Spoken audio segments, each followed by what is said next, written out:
Hello, and welcome to EPR with your favorite environmental nerds, Nic and Laura. On today's episode, we give our shout-outs. Nic and I discuss leadership and employee retention.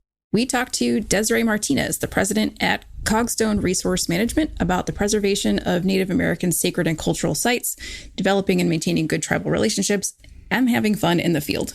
And finally, bear with me now, on this day in science, 1902, a patent is obtained for barbituric. What is that? Keep reading. You'll find out. In 1864, Adolf Van Baer, a 29-year-old assistant of Frederick August Kekule, the discoverer of the molecular structure of benzene, synthesized barbituric acid, the first barbiturate. Hey. In 1903, the German chemist Emil Fischer and his collaborator Joseph von Meyrig modified a class of drugs originally synthesized in 1864 in a way that made them effective as sedatives and hypnotics. Whoa. Fischer and Meyrig realized that their new drug, diethyl barbituric acid, or barbitol, was a sedative. How about that?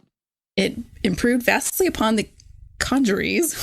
Is this written in Old English? It is, yeah, pretty much. Vastly improved upon the conjuries of previous sedatives by not tasting unpleasant, by having few side effects, and by acting at therapeutic levels far beneath the toxic dose. Isn't that something? Do we have the copyrights for this? Is this like directly taken from somewhere? Oh yeah, unlike potassium bromide, which tasted awful and had a therapeutic level close to the toxic dose. Which is crazy. That's crazy to me that they were like, yeah, this almost kills you, but not quite. So it's good. Dialol, that's a fun word. Barbituric acid is a colorless crystalline organic compound used in medicine as a soporific. I have no idea. But this is it's just This Day in Science is the website, right. By the way. I should preface this with get your dictionary out. Yeah. Yeah. But anyway, please be sure to ignore what I just said. Please review. Be sure to subscribe, rate, and review. Hit that music.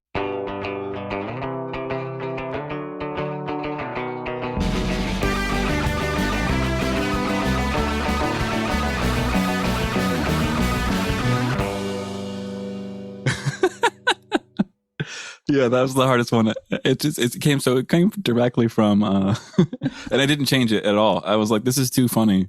Well, maybe we This Day in Science. Where it came from. This is This Day in Science is the name of the website.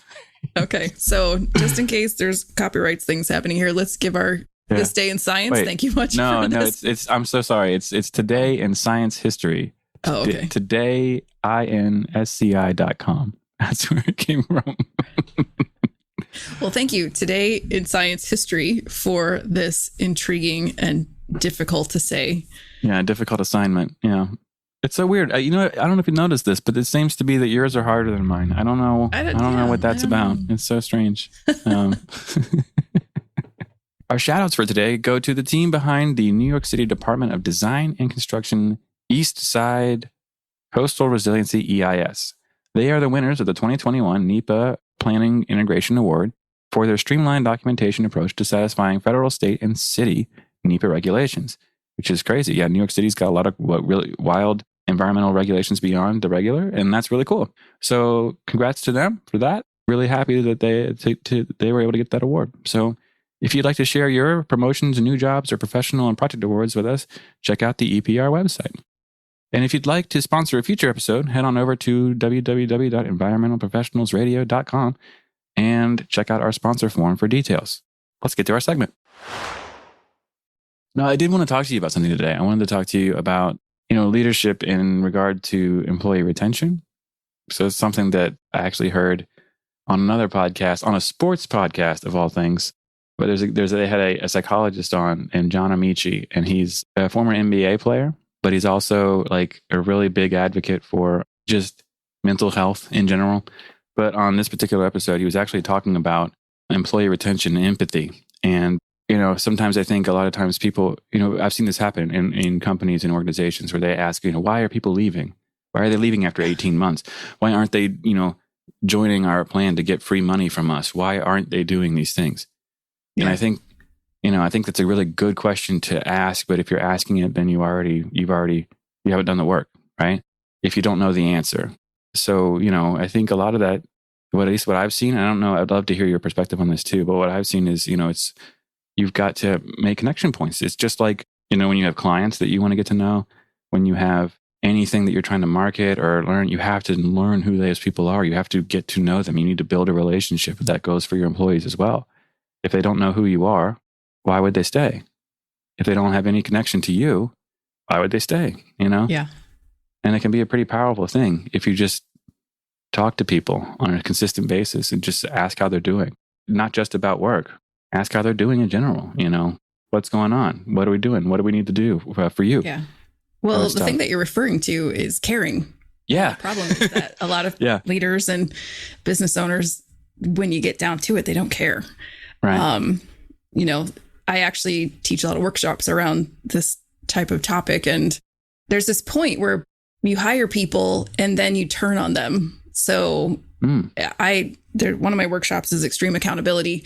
Right. And part of that for business owners and senior leaders is that you are accountable for the happiness and welfare of your employees, like it or not. Yeah. And, exactly.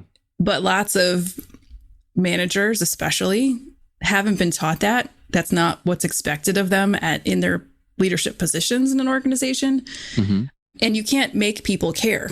You have to hire people that care. So you as a CEO or your senior leadership team need to be hiring people who do care, and then nurturing that value and putting it into the way that you work so that it is genuine when people are asking those questions. And you can having environmental companies where you have lots of engineers, they're not necessarily people persons, right? So, but it doesn't mean they don't care. It just means they might show it in a different way. Yeah, exactly. And that's where systems and processes can help to support when you have a lack of people who, aren't really those like I'm not a hand holder, a sugar coater. I got to take steps. Yeah, I got to step back and then, cut some people some slack. But I do a lot to set up reminders for myself. I have a reminder on my phone every Thursday that says communicate with your team, because I will get so head down in the work, I will forget to tell them. So every week, regardless what is going on in my world, I say, hey, hope you're having a great week. It doesn't happen by accident. People have to put those strategies into place. Yeah. 100%. I get worked up over this stuff. No, I know. I knew you would, by the way. I knew you would. That's why I brought it up. It's yeah, but it's great. Yeah. You've mentioned this before. Like, people don't quit businesses, they quit bosses. Right. Yeah. Yeah, it's exactly right. And it's not a one size fits all. Everybody's a little different, and you have to, and I guess there's some incentive for, there's some people that you have that are just great employees, right? That you want to keep them. And there's an incentive there. Right. If you don't have great employees, you don't want to keep them. You don't want to retain them. That's another problem that you have. Right. And you need to look at your hiring process, Exactly. So that brings you to a different scenario. So one, you need to have caring leaders and managers. Right. And that has to be an expectation that whoever is at the very tippy top is setting. Right. Mm-hmm. And then you also have to have strategies around your hiring practices that are not just setting the stage to hire people, but also to retain them. Because honestly, what's the point of hiring people if they're just going to leave, or you're going to push them away, or you're going to turn on them? Because that's what frustrates me the most. It's like, you hired this person, you believed in them that they could do the job, or you wouldn't have hired them. Right. So at what point did something change that they either couldn't do the job? Did you lie to them in the hiring practice and tell them how great your culture is and that you do care? Right. And then you didn't show that to them. So now they're ready to leave. Yeah. Culture is big. It's a huge thing for people. And I think that's been a shift, more recently. People are looking for empathetic leaders, which I know is not the standard model. At least it wasn't 10, 15 years ago. So it's really important. Culture is a very big deal. And I think it's only more so important and more important for younger staff as we keep moving forward. It's a really good point. I think a key thing that you're also mentioning is getting to the why. So if you have people leaving, you can't just keep saying, what I'll hear from business managers is, we can't keep people. People keep leaving. Well, okay, sit down, strategize around, figure out what the problem is. Is it your culture? Is it that your managers aren't caring? What are they writing about you on Glassdoor? There are clues out there, survey your existing employees and find it, dig into it.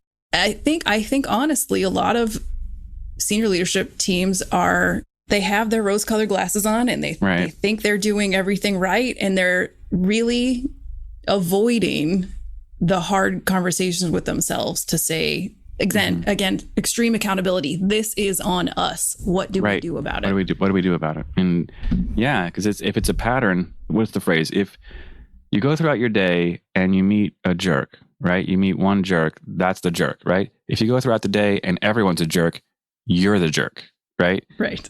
And so that's the phrase here. It's like, that's the problem. If you have a pattern and you're the only connection point to the pattern, then it's you. Right. And it's hard. I think it's hard for people to see that because they don't want to think they're doing things wrong. Yeah. And there's really so many difficult. things to look at too. Like, is it one division? Is it one, that's going to be a pointer to whoever's managing those people? Is it a type of role or is it just across the board, and then again, once you've identified what those problems are, you've got to strategize long-term what those fixes are, because they're probably not easy fixes. Right. And it's not overnight. It's like you said, it's going to take some time and some energy and maybe some money too, which people don't like to hear. Yeah. But if you want to keep people, you got to spend some money sometimes. Yeah. You could be losing people because you're the cheapskates in the game. And people are getting their foot in the door with you and they're taking, their experience somewhere else. You don't want to be that person. That person as a company, Because then you're wasting time. You're wasting your time training people that won't, because it's so much nicer to have someone who is trained can then train someone else. That's much easier. That means you can do your job better. So you want to keep people. But that's a good one. That's a good place to end. Let's go ahead and head to our interview. Sounds great. Chubby's ready. Yes, he is. Hello and welcome back to EPR. Today we are excited to be joined by Desiree Martinez, who is a Tongva Tribal Archaeologist and the president at Cogstone Resources Management Incorporated, which specializes in paleontology, archaeology, and history, serving both public and private sector clients. Desiree, thank you for being here. Thank you for the invitation. So what do you do at Cogstone? So basically, as president, I am the leader of the helm of the ship. So making sure. So Cogstone is actually celebrating our 20th anniversary this month. Oh, nice. And I have been in the position of president for the last year because the previous owner of the company passed away unexpectedly in 2019. And so the company was sold to employees that had been chosen by her previously. And we are now at the end of the transition from her helm to what we currently have being run by a board of directors. And so I help not only to run the company and make sure we have financial health, but also to help train our employees in the ways that we want to run the company in terms of being ethically responsible and making sure that we do good research. Yeah. Awesome. So you pretty much dedicated your life to the preservation of Native American sacred and cultural sites. Has this always been your passion? Yes, actually, I decided to become an archaeologist in 6th grade. And a lot of that stemmed from me going to the Southwest Museum, which is one of the museums here in Los Angeles County where I grew up and is within my traditional homelands of the Gabrielino Tongva. And when we went to that museum, we were told that the Gabrielino Tongva were extinct, which of course was a surprise to me and my relatives. And it was one of those awkward moments where I had a lot of my friends who knew that I was Gabrielino Tongva would then look at me and say, you're extinct, so obviously you're not Native.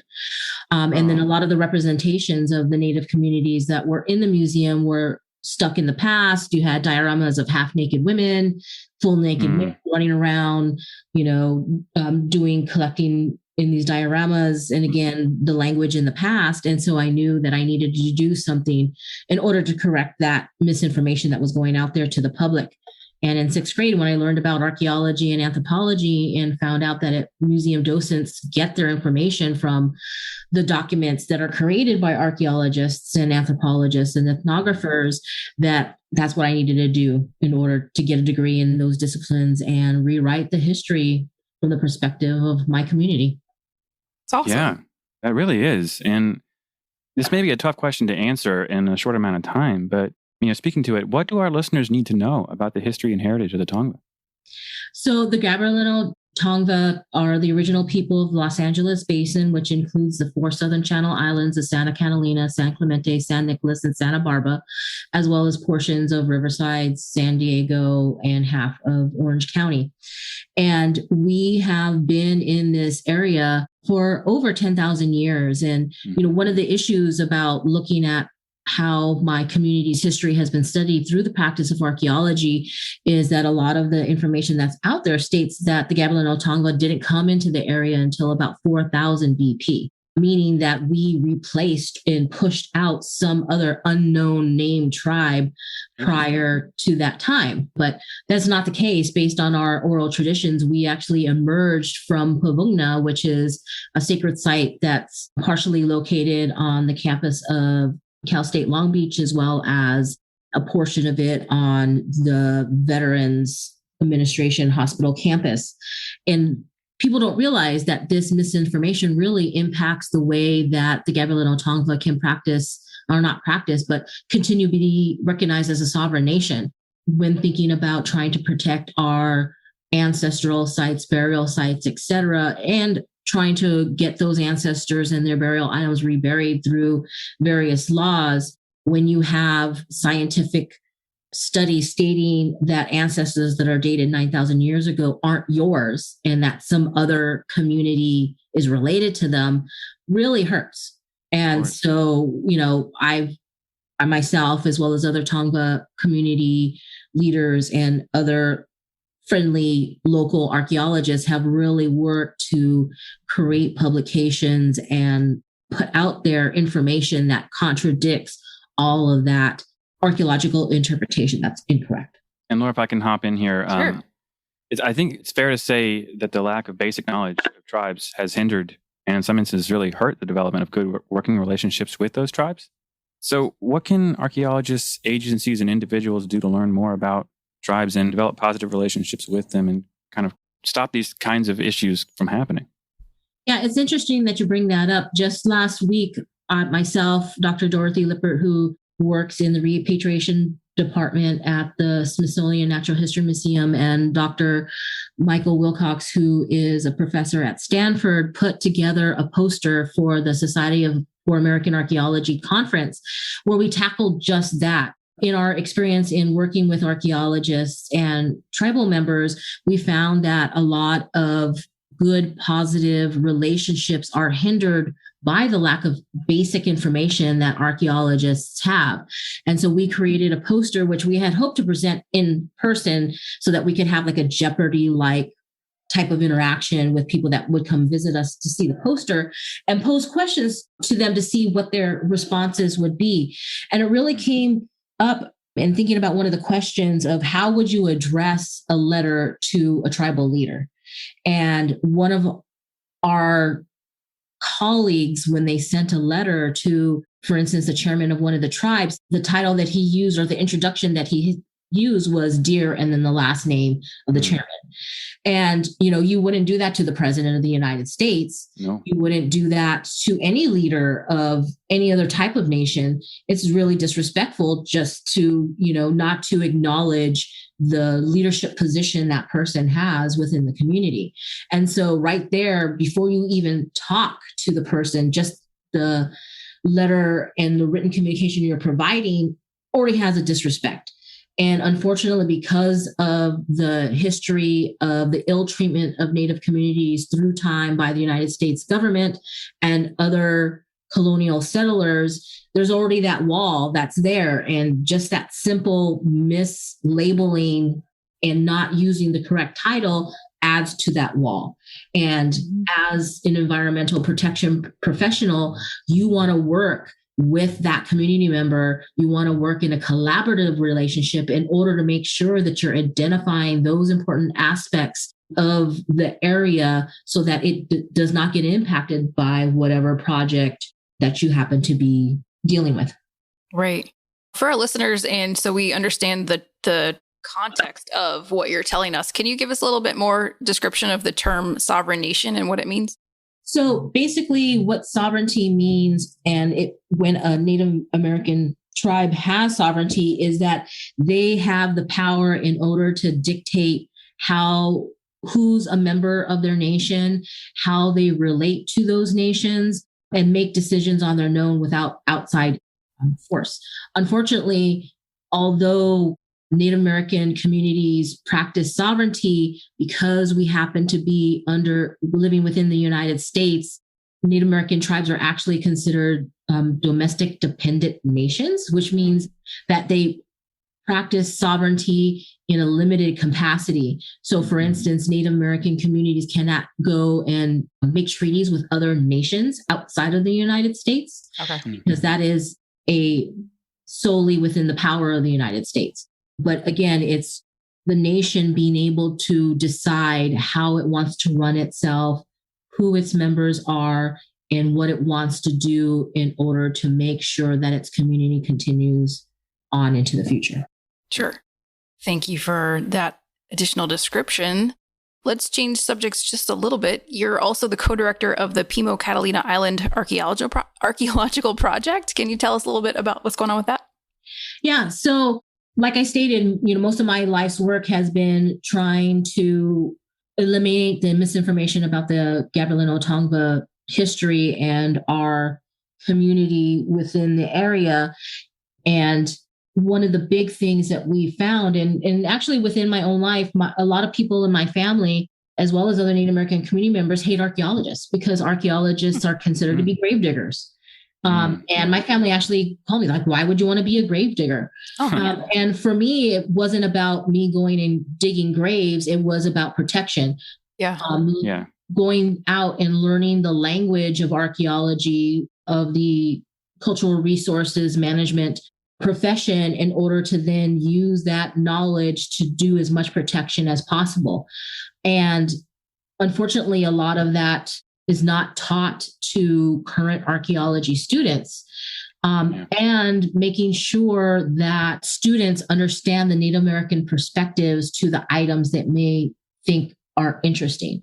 So for instance, even the term cultural resources, which can include artifacts and archaeological sites, but also for Native American community members, also contains natural resources. So berry picking patches, or areas where we're collecting basketry plants. Or for me, I happen to be a flint napper, going quarries where I go and get some good tool stone. That's also part of cultural resources, and is really a larger explanation, is really a larger idea that is based within our Indigenous perspective. So we created the Pimo Catalina Island Archaeology Project to teach students from an Indigenous archaeology perspective. And Indigenous archaeology is the practice of archaeology by, for, and with Indigenous peoples. So making sure that any research that's being done, the Indigenous community is right there at the table from the very beginning, that they're shaping the goals, they're participating in the research, and most importantly, they're there to help in the interpretation of the things that are being found. Very different from the way that traditional archaeology is being told. And with our field school, that unfortunately we haven't run it recently, but we always brought Tongva community members as well as other Native community members so that they could listen and be enveloped in deep cultural history and song and perspectives of the Gabrielino Tongva community. One of the things that we used to do is have a Native foods workshop where the students would go and actually go into Catalina and harvest tule and coreopsis and cattails, elderberries, anything that was on the land. And then we would all get together and cook those foods, as well as other foods that were Native foods that were brought by our cooks. And I made them process it traditionally. So I made them go and make flakes so that they could cut the deer meat, and then made them grind acorns and leach acorns so that they can make the weewish or acorn mush. And so it gives them a different perspective of the artifacts and items that they're going to be seeing on the landscape, seeing that it's not just a single thing to be, admired by, but that there's a deep connection between the ancestors that use them and our community today. And it's just a different way of thinking about it and understanding what your goal is and how what you are doing can affect the Native community.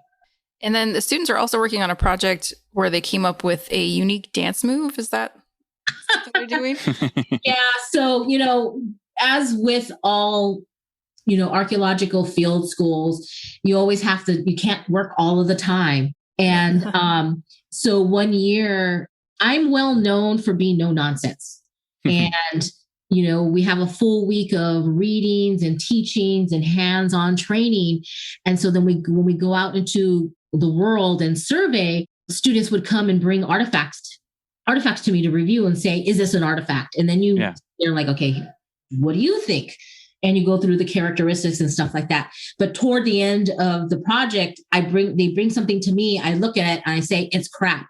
And I immediately threw it over my shoulder. And so one night while they were in town at a bar dancing, they started to do this move where they're taking something in front of them and then they're throwing it behind them. It's crap.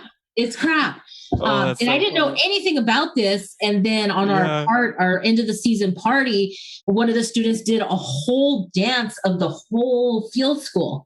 And one of it was the Desiree move of it's crap. And it's just hilarious, but it's true. I mean, what can I do? Because that's exactly the way that I did what I did when they brought me artifacts that weren't artifacts. Oh, that's a great story. Thank you for sharing that. And honestly, archaeology, that ability for you to take a look at something and decide, okay, this is great or this is crap. And that's such a hard thing for me to wrap my brain around. So how do you teach that? How do you get good at knowing what's great and what's not? Well, and that's where, for instance, I also teach the students flint knapping. So if you understand the material you're working with, you understand the characteristics of how that material is used, and in the instance of stone breaks, you can see how a stone breaks naturally versus when it's man modified. And it's just one of those things where you see enough of it and you start to run through your brain. And this is what I tell the students. When you look at a flake, something that's made out of chert, when you hit a hammerstone onto your core, which is the raw material of the stone that you're using, there'll be telltale signs of what's called a bulbar percussion, for instance. You can understand the physics of the force that goes through that stone. There's waves of that force that scar the stone. And so a lot of times you won't get that in nature.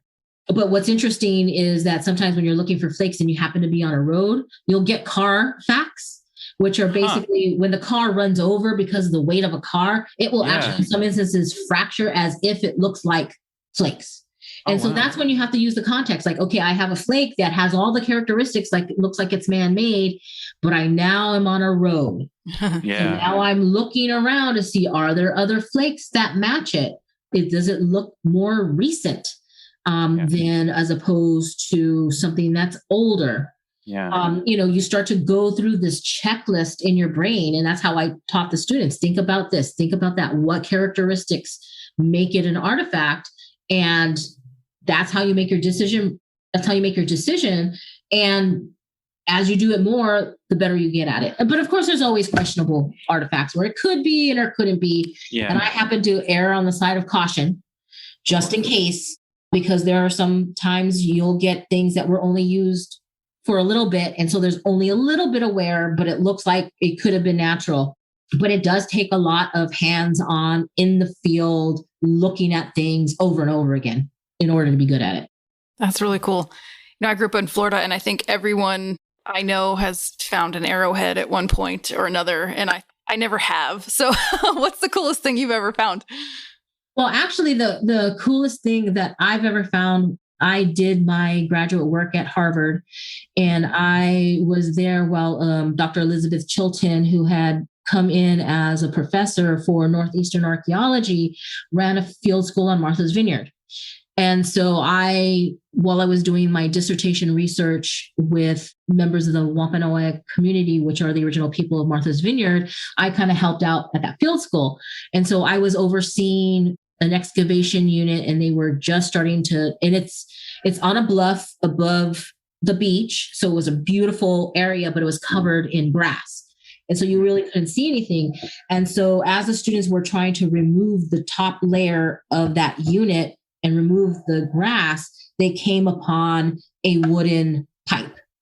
And it was in perfect condition, kind of lying on top, had the shovel not kind of nicked it when they were putting it in the ground. But the bowl of the wooden pipe, if you cup your hand, it was a hand that was carved on the bottom of the bowl. And so it turned out that they radiocarboned that wooden pipe, and it turned out to be from the late 1600s. So thinking that item had been just kind of there on the top, just waiting to be found, I think that was pretty cool. Yeah, that's pretty incredible. Yeah. And we've talked a little bit about Section 106 of the, National Historic Preservation Act, but we haven't really talked about NAGPRA yet. So could you maybe take a minute and talk to us about the Native American Graves Protection and Repatriation Act and how it relates to the fieldwork that you do? Yeah. So as I was stating previously, the reason why I wanted to be an archaeologist was to protect sites. But that also includes protecting our burial locations and sites. And for much of the history of the settlers within the United States, and actually all settlers that were on indigenous lands were very interested in the people that they were contacting or coming into contact with during those first years. And sometimes that included going through and going to burial sites and excavating those ancestors and putting them in cabots of curiosity so that they could show off to visitors when they would come to visit, or as scholarship started to expand in knowledge, particularly during the Enlightenment period, museums would pop up in order to capture these things and to be studied for the future. And for most Native communities, as well as the Gabrielino Tongva, we believe that hinders your ancestors' journey in the other worlds. And so they really shouldn't be dug up. And so in order to combat this issue, and in particular, because of a lot of the Indian wars that occurred in the 1800s, you actually had skeletons on museum shelves that were from named people, various chiefs and leaders, and they had names. And so once Native community members started to realize this, they started to demand from these museums and institutions that they return the bodies of their ancestors and quite literally their relatives. And so a lot of Native American community members, as well as allies, started to work on creating legislation which would require museums, entities that receive federal funding to repatriate ancestors, as well as burial items and items of cultural patrimony and sacred items back to the tribes as soon as possible.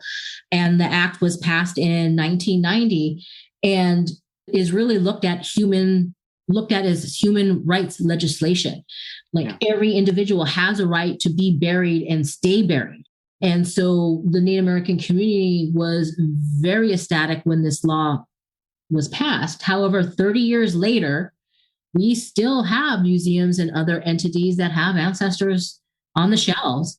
And Native communities are trying to work with those institutions to bring our ancestors and their items home. And some of these entities are dragging their feet and just refuse. And so one of the things that I do is try to help not only my community, but any other Native American community that may need help, to help them go through the process in order to make claims to those ancestors. For the Gabrielino Tongva, there's at least, there not only are there Tongva ancestors in many of the museums in the United States, but also in museums outside of the United States. Oh, wow. In 2019, we had the ability to bring back ancestors home from the Bristol Museum. And that was something that we accomplished only because it was a conversation that we had with them for a number of different years. And NAGPRA doesn't apply to those collections that are outside the United States. And Great Britain does not have any type of law in which they have to repatriate ancestors back to Native American tribes. So it was with the continued discussion and dialogue with the Bristol Museum staff, as well as the city, that we could finally let them know and understand how hurtful it was for our community to have our ancestors so far away, and how much it would help our community to heal, to bring those ancestors back and we bury them. Awesome. Well, that's a good win. It's nice to know that someone is out there working towards those things, and people listening can always contact you if they do need your help. Yes. We'll be putting that information into the description. We're running out of time. I got a couple last questions. We have learned on previous shows about climate change and how sea level rise is actually affecting the accessibility to sites that might have been once accessible to tribes. And you're helping to create a California Heritage Climate Vulnerability Assessment tool with the California State Historic Preservation Office and the Scripps Institute of Oceanography, which sounds really awesome. What are the goals of that project, and how does it work? Well, one of the things is that this climate vulnerability tool was created by colleagues in Australia. And when we think about trying to figure out why things are important to us, it's always thought of in a Western sense. So thinking about an archaeological site, what is its scientific value? What could we learn from it? Mm-hmm. Is it a site that is unique because of that scientific knowledge that could be gained from it?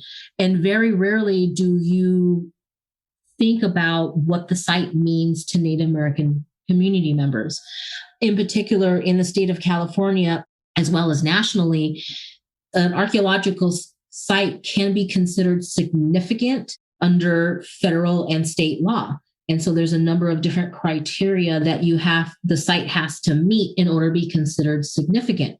However, for Native American communities, it doesn't matter if the site or item is significant under the law or not. It has significance to us because it is an item in which connects us to our ancestors, to our history.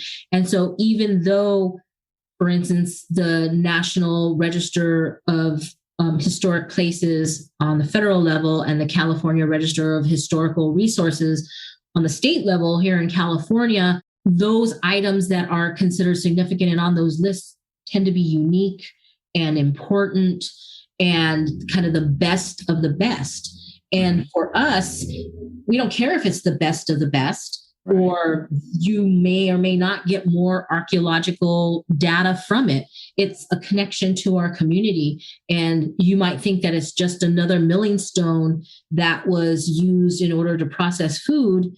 To us, we don't care if there's 1, 2, or 20 in the immediate area. Each one of those has meaning to us.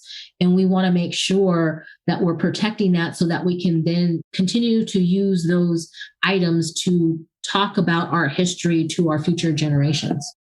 Yeah. And it's a really important message. And like I say, I want to thank you for telling us that and teaching us a few things along the way. And, we do also like to, ask our guests about their secret hobbies and hidden talents. And you also make your own beaded jewelry?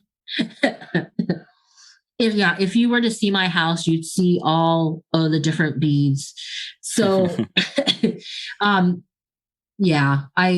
have so many. It's not even funny. Everywhere I go, I have to go to a bead store, and it's so the secret of making the jewelry. Yeah, I make jewelry, using abalone and shells that I picked up from Catalina, and mix it with other beads that, glass beads and seed beads or whatever I can find. Yeah. But one of the guilty pleasures I have is organizing. Putting beads into the little boxes, into the bigger boxes, into the bigger boxes. And then, then switching them over so that they're all, organized and stuff like that. And that gives me joy in and of itself. I make jewelry not only for myself, but to give as gifts to tribal leaders or visitors, and of course, presents, for birthdays and stuff like that. Yeah. But there's something in a world of chaos. There's something cool about being able to control something. And so controlling that kind of beading stuff makes me happy. I love it. An archaeologist is going to find your home in the future and be like, this is Desiree Martinez because look how organized everything is. Well, I always think when I do flint knapping, I'm making archaeological sites no matter where I'm at. So, someday somebody's going to dig my backyard and they're like, oh my God, this is a Native American archaeological site. Well, technically, yes, but technically, no. Right. Oh my gosh, I love that. Awesome. Well, we're running out of time. It's been great to have you on the show, and there's a lot of things that we could continue talking to you about. But before you go, is there anything else that you'd like to say or that we didn't get to ask you? No, just basically, one of the most important things for people that are not Native is to recognize that you're on Indigenous land if you're living, no matter where you're living. And it really is and should be a responsibility to understand and acknowledge those tribal nations' presence on the land, know the history that occurred there, and try to be of service to the tribe if you can. Yeah. Awesome. Is there a place you would like people to go if they want to get in touch with you? You can go to the Cogstone website, which is www.cogstone.com. And if you click on staff in the menu, you can click on my face and get in contact with me there. Awesome. Thanks so much for joining us. It was great learning about you and the tribes, and we look forward to talking to you again. Thank you. Thanks. Bye. Bye. And that's our show. I want to thank Desireé Martinez so much for being here. She gave us a lot of really great and interesting information. So I hope you guys enjoyed it. Please be sure to check us out next Friday and every Friday. We love doing this show, so we'd love to have you on. I don't know why I'm saying all these extra words. Don't forget to subscribe, rate, and review. Catch you next time. Bye.